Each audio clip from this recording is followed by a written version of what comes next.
নমস্কার, বাংলা বাজারে সবাইকে স্বাগত। আমি অনিকেত চট্টোপাধ্যায়। শুরু করছি আমাদের মতামত।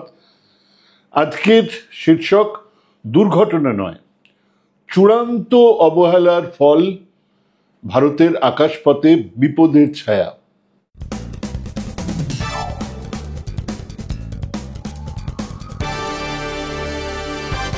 ভারতে বিমান দুর্ঘটনা যেন এখন কেবল একটা মর্মান্তিক সংবাদ নয়, বরং একটা নিয়মিত এবং পুনরাবৃত্ত চিত্র।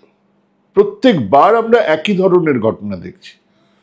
2010 সালের ব্যাঙ্গালোর, 2020 সালের কোঝিকোড, 2025 সালের আহমেদাবাদ, তিনটে বড় দুর্ঘটনা আমাদের চোখে আঙুল দিয়ে দেখিয়ে দিচ্ছে যে এই রাষ্ট্র, এর প্রশাসন, এর বিমান নিরাপত্তা কর্তৃপক্ষ এবং রাজনৈতিক কাঠামো বিমানে যাতায়াতকারী সাধারণ মানুষের জীবনের নিরাপত্তা নিশ্চিত করতে সম্পূর্ণরূপে ব্যর্থ, পুরোটা।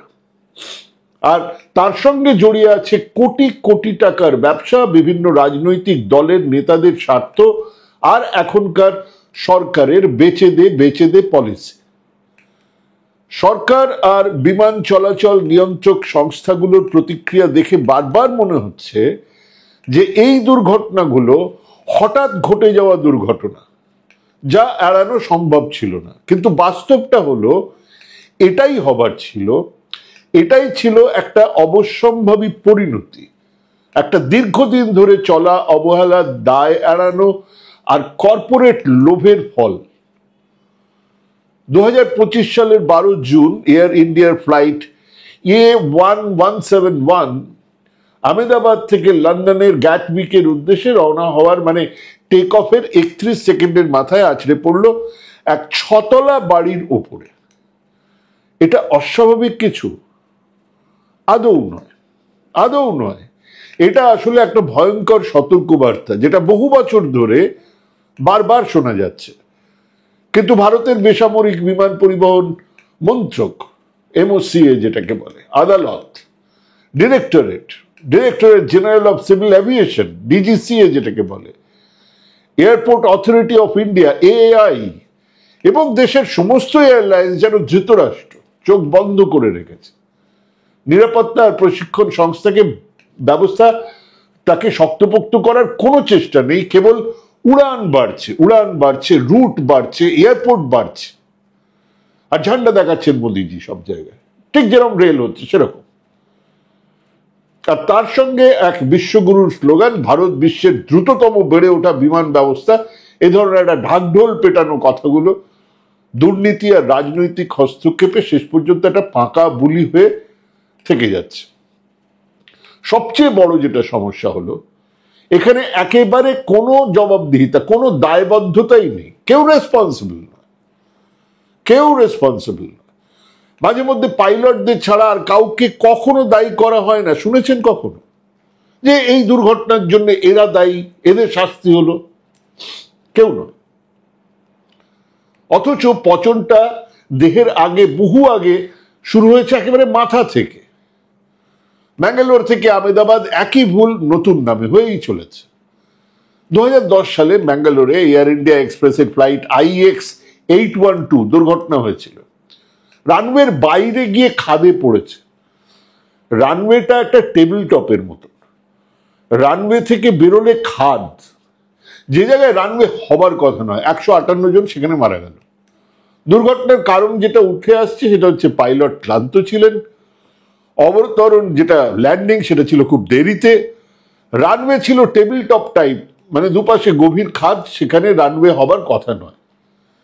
এই দুর্ঘটনার পরে বড় বড় তদন্ত রিপোর্ট বেরোয়, DGCA বলেন, মন্ত্রী বলেন ব্যবস্থা নেওয়া হবে। কিন্তু এরপরে 2020 সালে কোঝিকোডে একেবারে একই ধরনের টেবিল টপ রানওয়েতে আরেকটা এয়ার ইন্ডিয়া এক্সপ্রেস বিমান IX1344 নামতে গিয়ে দুর্ঘটনায় পড়লো। এবারেও 21 জনের মৃত্যু হলো।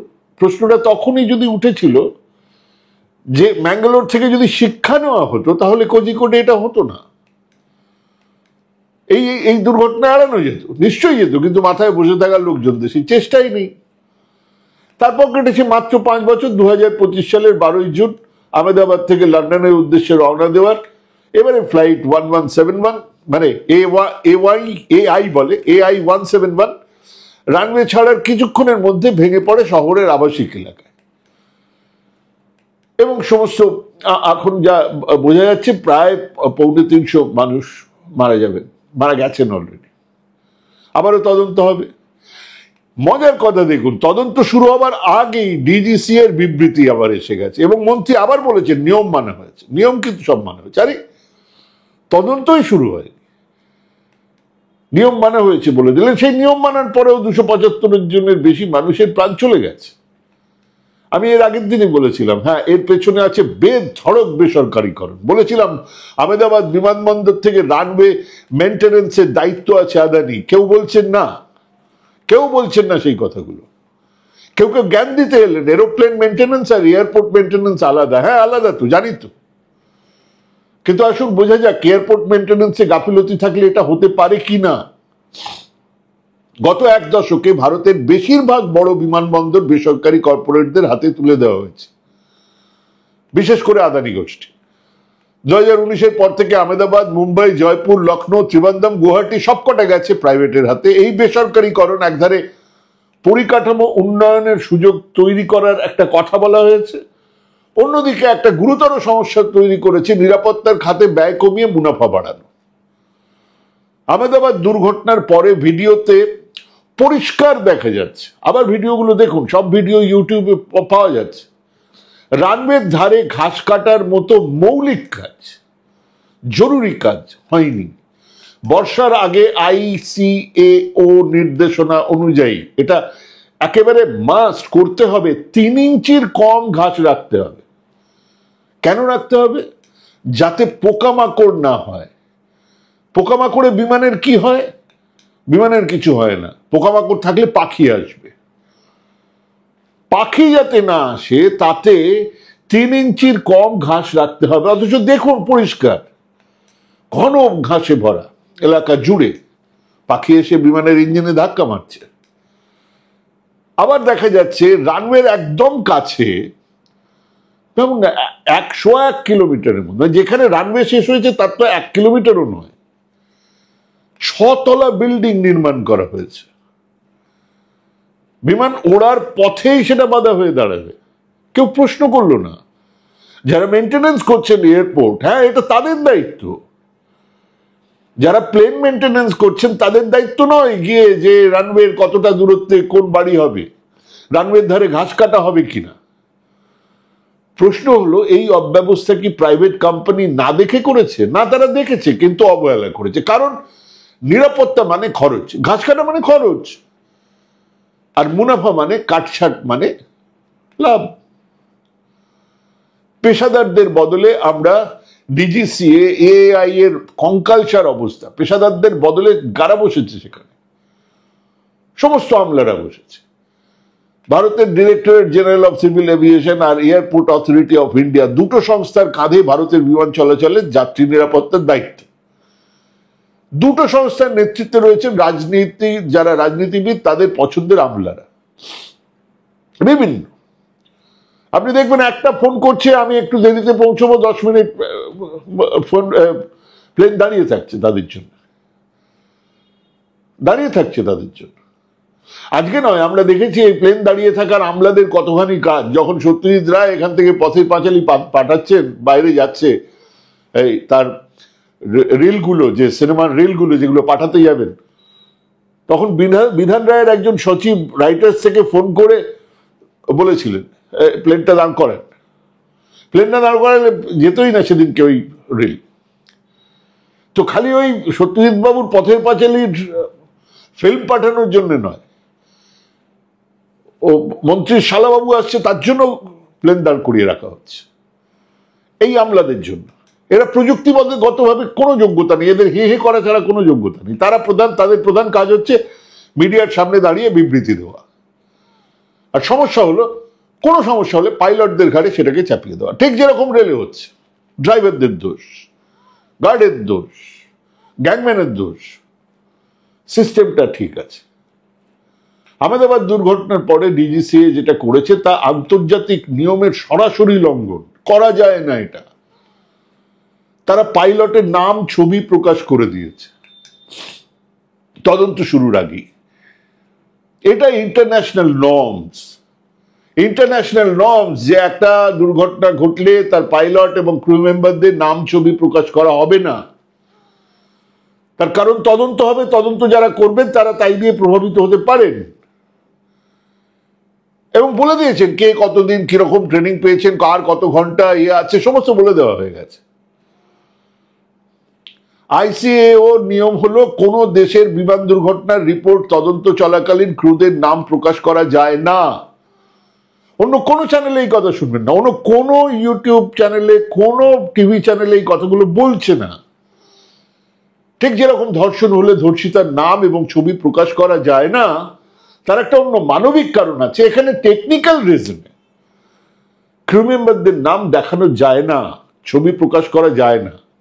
অন্য কোন দেশের দুর্ঘটনার পরে দেখান তো ক্রু মেম্বারদের নাম, থাকে না। আমাদের এখানে ক্রু মেম্বার বিক্রম ম্যাসের কে হয় সেটাও পাবলিক জেনে গেছে, এরপরে তদন্ত নিরপেক্ষ হবে। এরকম দায়িত্বজ্ঞানহীন আচরণ বোঝায় ডিজিসি এখন নিরাপত্তা সংস্থা নয়, একটা সরকারপন্থী ঢোলক বাদক, ঢাক পেটানেওয়ালা একটা প্রচার সংস্থা। বিচার ব্যবস্থাও সেই তার দায় এড়াতে ব্যস্ত। দেখুন একটা ঘটনা দেখুন, 2020 সালে কোজিকোডে দুর্ঘটনা হলো, সেখানে একটা জনস্বার্থে মামলা দায়ের হয়েছিল, পিটিশন। ডিজিসিএ, এমওসিএ, এআই, এয়ার ইন্ডিয়ার বিরুদ্ধে প্রমাণ সমেত বলা হয় তারা নিরাপত্তার মানদণ্ড লঙ্ঘন করেছেন, সিকিউরিটি ব্রিচ করেছেন, নিরাপত্তার যে ব্যবস্থা সেটা তারা রাখেননি। কিন্তু ভারতের সুপ্রিম কোর্ট মামলাটা খারিজ করে দিয়ে এমওসিএ কে দিয়ে দেয় বিষয়টা যাচাই করতে। হাস্যকর ব্যাপার। যাদের বিরুদ্ধে অভিযোগ সেই মন্ত্রণালয়কে দেওয়া হলো তদন্তের, আপনারা তদন্ত করে দেখুন আপনারা দায়ী কিনা। এবং এইভাবেই ভারতে বিমান দুর্ঘটনার দায়ী কে সেটার উত্তর কখনো পাওয়া যায় না। বিচার ব্যবস্থা এখানে জনগণের পাশে নয়, বরং তাদের কাজ সরকারকে আড়াল করা। আসলে বিমান চলাচল কোটি কোটি কোটি টাকার ব্যাপার, কোটি কোটি টাকা ঘোরাফেরা করে, ভাবা যায় না কত কোটি টাকা। দুর্ঘটনার প্রমাণ সোশ্যাল মিডিয়ায় তদন্ত চলছে, সোশ্যাল মিডিয়াতে। আহমেদাবাদ দুর্ঘটনার পরে সোশ্যাল মিডিয়ায় ছড়িয়ে পড়া ভিডিও আর ছবি দেখে মানুষ প্রাথমিক তদন্তের মতন বিশ্লেষণ করে ফেলেছে। করার কথা নয়, যেটা পেশাদার তদন্তকারীদের করার কথা ছিল। কেউ বলছে বিমানের ফ্ল্যাপ সঠিকভাবে কনফিগার করা হয়নি, কেউ বলছে পাখির আঘাতে ইঞ্জিন বিকল হয়েছে, কেউ বলছে রানওয়ের নিচে কোনো ধাতব বস্তু থাকার কারণে চাকা ফেটে যাচ্ছে, যেমনটা ঘটেছিল 2000 সালের কুখ্যাত কনকর্ড দুর্ঘটনা। কোনটা ঠিক? কেউ বলছে এখানে অন্তর্ঘাত আছে, কেউ বলেই দিয়েছে এখানে অন্তর্ঘাতই আছে। কোনটা ঠিক? কে ঠিক করবে? সব অন্ধকারে পড়ে থাকে। কারণ তদন্ত চালানোর দায়িত্ব পায় সেই সংস্থা যারা নিজেরাই এই দুর্ঘটনার কারণ। শুধু প্রযুক্তি নয়, দরকার নৈতিকতা, রাজনৈতিক সদিচ্ছা। ভারতের বিমানবন্দরগুলো আজ হাইটেক, চকচকে, আধুনিক। কয়েকটা যে এয়ারপোর্ট গেলে তো মনে হয় কোথায় এসেছি। আমরা বেঙ্গালুরু গিয়েছিলাম, বেঙ্গালুরু এয়ারপোর্টে ঢুকলে বুঝতে পারবে না কোথায় এসছেন, ইন্দ্রপ্রস্থ মনে হবে। হায়দ্রাবাদে সেরকম অবস্থা, কিন্তু তার ভিত নড়বড়ে। কারণ প্রযুক্তির সঙ্গে নৈতিকতা আর প্রশাসনিক দায়িত্ববোধ না থাকলে উন্নয়ন শুধু কাচের দেওয়াল আর বিজ্ঞাপনের পোস্টার। নিরাপত্তা মানে শুধু আধুনিক ওই রাডার বা রোবট নয়, নিরাপত্তা মানে নিয়ম মেনে চলা, স্বচ্ছতা আর প্রশ্নের উত্তর দেওয়া। কে দেবে প্রশ্নের উত্তর? আমি বাইকও চালাতে পারি না, কাজেই প্লেন চালানো নিয়ে কথা বলার কোনো অধিকার আমার নেই। কিন্তু প্লেন চালিয়েছেন অভিজ্ঞ পাইলট ক্যাপ্টেন এ মোহন রঙ্গনাথন। তার কিছু কথা গত এপিসোডেও আমি বলেছিলাম। আজই দ্য হিন্দু পত্রিকাতে যে প্রশ্নগুলো তুলেছেন সেগুলো হলো, আমি তার প্রশ্নগুলো তুলে ধরছি, এগুলো আমার প্রশ্ন, তার প্রশ্ন। ক্যাপ্টেন এ রঙ্গনাথন, তিনি অভিজ্ঞ পাইলট, দীর্ঘদিন ধরে কাজ করেছেন এবং সবচেয়ে বড় কথা উনি বর্ষায় প্লেন চলাচল নিয়ে একজন অথরিটি। তিনি আহমেদাবাদে এয়ারপোর্টের সিসিটিভি ফুটেজে তিনি বলছেন যে আহমেদাবাদের এয়ারপোর্টের সিসিটিভি ফুটেজে দেখা গেছে হয়তো উড়ানের আগে বিমানের ফ্ল্যাপগুলো ঠিক মতন কাজ করছে না, এই নিয়ে জল্পনা চলছে। কিন্তু আধুনিক বোয়িং বিমানে 787 যেটা 787 বিমানে টেক অফ কনফিগারেশন অ্যালার্ট থাকে। তো ফ্ল্যাপ খুলবে কি খুলবে না, সেটা যদি না খুলে থাকে তাহলে সেই অ্যালার্ট থাকে, শর্ত পূরণ না হলে কোনো পাইলট টেক অফই করবে না।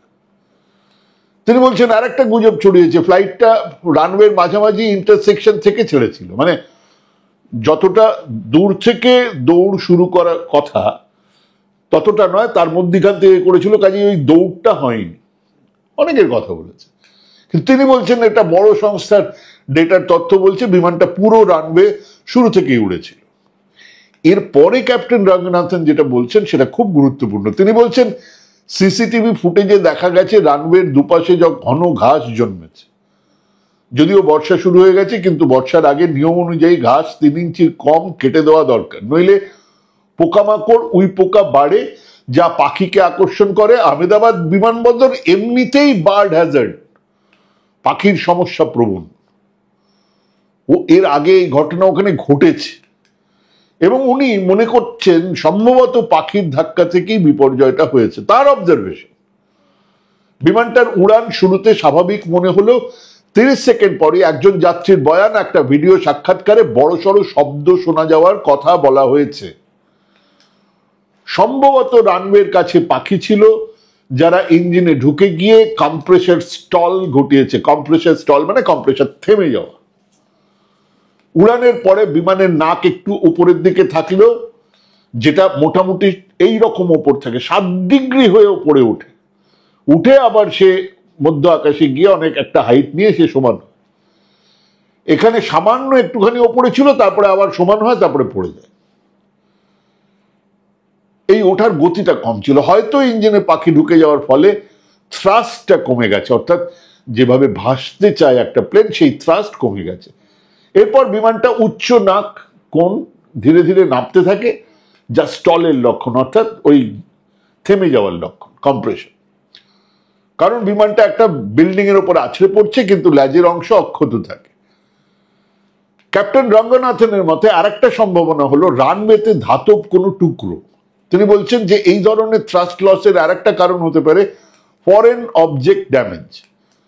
2000 সালে 25শে জুলাই প্যারিসে এয়ার ফ্রান্স কনকর্ড দুর্ঘটনা হয়েছিল। একটা আগের বিমানের ধাতব টুকরো রানওয়েতে পড়েছিল, যা কনকর্ডের চাকার টায়ার ফাটার পরে জ্বালানির ট্যাঙ্কে আগুন ধরিয়ে দিয়েছে। কেন বলছেন এই কথা? উনি বলছেন কারণ দেখা যাচ্ছে যে ওই ল্যান্ডিং গিয়ার তখনও তলায় নেমে রয়েছে। ওটাই কি ক্ষতিগ্রস্ত হয়ে গেছিল জানা নেই। সম্ভবত এয়ার ইন্ডিয়ার ক্ষেত্রেও এমন কিছু একটা ঘটেছে কিনা সেটা দেখা দরকার। তার প্রশ্ন, ল্যান্ডিং গিয়ার তোলা হয়নি কেন? ভিডিওতে দেখা যাচ্ছে উড়ানের পুরো সময় জুড়ে ল্যান্ডিং গিয়ার নামানো ছিল। যদি 2 ইঞ্জিনে পাখি ঢুকেছিল, সেই ধাক্কা পাইলটদের এক রকমের স্টাটল এফেক্ট সেরকম ফেলে দেয়। গিয়ার তোলাই হয়নি হয়তো। যদি গিয়ার তোলা হতো তাহলে হয়তো ঘর্ষণ আরেকটু কম থাকতো, আরেকটু নিরাপদে, আরেকটু ভালোভাবে উপরে উঠতে পারত। আর একটা গুরুত্বপূর্ণ প্রশ্ন যেটা তুলেছেন সেটা হচ্ছে, ডিজিসিএ জানিয়েছে এই ফ্লাইটের ক্যাপ্টেন ছিলেন লাইন ট্রেনিং ক্যাপ্টেন। সবকিছুই বলে দিয়েছেন।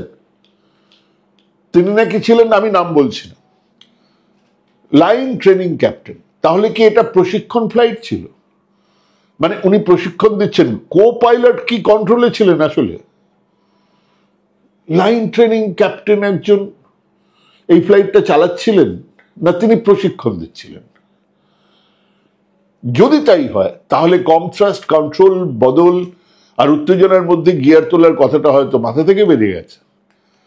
আর এই যে 5তলা ভবনে বিমানটা ধাক্কা মেরেছে, উনি বলছেন, রঙ্গনাথন বলছেন, এত বড় একটা স্ট্রাকচার রানওয়ে পথের এত কাছে থাকার অনুমতি কিভাবে দেওয়া হয়েছিল সেটাও খতিয়ে দেখা জরুরি। সবচেয়ে যেটা জরুরি তাহলে একটা দুর্ঘটনার পরে কারা দায়ী ছিল, কাদের গাফিলতি ছিল তা নির্দিষ্ট করা আর তাদের শাস্তি দেওয়া। একটা নো টলারেন্স নীতি কি কেবল উগ্রপন্থীদের জন্য থাকবে, কেবল মাওবাদীদের জন্য থাকবে? আর প্রতিবার দুর্ঘটনার পরে আবার একই কারণে দুর্ঘটনার প্রাণ দেবার জন্য মানুষ চড়বেন, প্লেনে চড়বেন? একটা দেশকে সভ্য বলা যায় তখন যখন সেই দেশ তার নাগরিকদের নিরাপত্তার সবচেয়ে বেশি গুরুত্ব দেয়। ভারতের আকাশপথে সেই দায় পালনের চিহ্ন মাত্র আজ নেই। এখানে দুর্ঘটনা হলেই কেবল তদন্ত শুরু হয়, তারপর কয়েক মাস পরে সব ঠান্ডা হয়ে যায়, কেউ আর কোনো কথা বলে না। আর বেসরকারীকরণকে ঘিরে এমন এক কর্পোরেট রাষ্ট্র আর রাজনৈতিক নেতাদের জোট তৈরি হয়েছে, যারা মানুষের জীবনকে সংখ্যা বানিয়ে ফেলেছে। মৃতের সংখ্যা দিয়ে ঠিক হয় খবর কতটা গুরুত্ব পাবে, প্রধানমন্ত্রী সেখানে গিয়ে ফটো সেশন চালাবেন কি চালাবেন না। আর যদি আমরা ম্যাঙ্গালোর, কোঝিকোড, আহমেদাবাদ থেকে শিক্ষা না নিই, তাহলে পরের বারে যে ট্র্যাজেডি সেটা বেশি দূরে নয়, সামনে কদিন পরে আবার হবে। শুধু বিমান নয়, এই দেশটাকে এক গভীর নৈতিকভাবে পতনের দিকে নিয়ে যাওয়া হচ্ছে, যেখানে প্রশ্ন করা মানে দেশদ্রোহিতা, আর দায় চাওয়া মানে রাজনৈতিক উদ্দেশ্য প্রণোদিত আক্রমণ। আমাদের পাল্টা চাপ তৈরি করতে হবে, জনগণের চাপ, প্রশাসনিক জবাবদিহিতা, দায়বদ্ধতা দাবি করা, রাজনৈতিক প্রভাব থেকে মুক্ত স্বচ্ছ তদন্ত ব্যবস্থা তৈরি করা, আর কর্পোরেট লোভের বিরুদ্ধে জাতীয় নিরাপত্তাকে অগ্রাধিকার দেওয়া। না হলে আকাশে উঠলেই বুক কাঁপবে, আকাশে উঠলেই বুক কাঁপবে, এটাই স্বাভাবিক হয়ে দাঁড়াবে। ভাবুন, ভাবুন, ভাবতে থাকুন, বাবা প্র্যাকটিস করুন। ভালো থাকবেন, সুস্থ থাকবেন। আজকে এখানেই শেষ করছি। নমস্কার।